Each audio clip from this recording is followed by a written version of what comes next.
Arrivé dans le camp, un panneau à l'entrée m'a choqué. Il disait « N'essaie pas de fuir, tu seras tué ».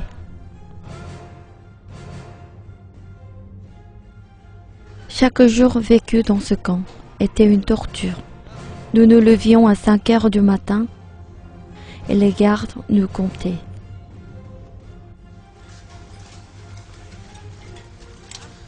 Nous ne mangions que quelques cuillerées de riz avant de sortir du camp pour travailler dans la campagne.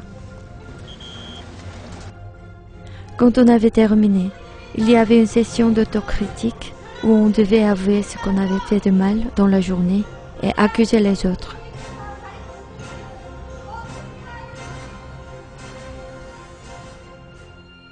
Après, on mangeait un peu et on avait une longue formation idéologique. C'était si dur de rester éveillé. À 22 heures, nous pouvions enfin nous coucher. Souvent, je me sentais seule et j'avais peur.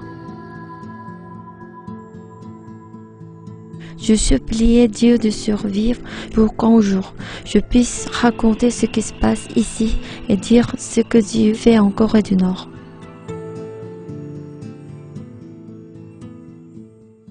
Ceux qui mouraient étaient incinérés et les gardes dispersaient les cendres sur la route. Nous l'empruntions tous les jours. Je pensais qu'un jour, les prisonniers marcheraient aussi sur mes cendres.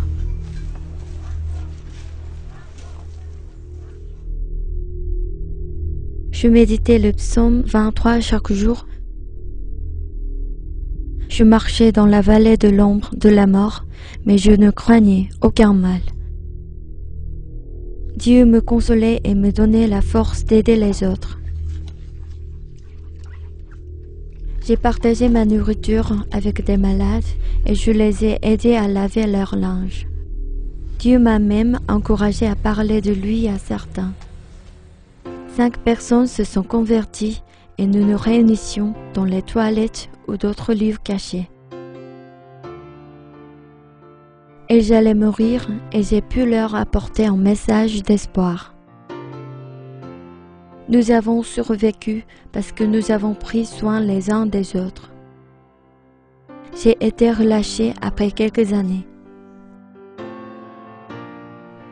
Quand les portes se sont ouvertes, j'ai couru, sans m'arrêter, sans regarder en arrière. Dieu avait entendu mes prières. Il m'a aidé à fuir en Corée du Sud. Pour la première fois, j'étais libre de faire ce que je voulais, de croire en Dieu, de vivre. Ma vie a été très dure, mais Jésus veille toujours sur moi. Porte ouverte me permet aujourd'hui de raconter mon histoire. S'il vous plaît, priez pour les prisonniers en Corée du Nord. Priez pour les chrétiens qui n'ont pas le droit de croire en Dieu et qui risquent leur vie tous les jours.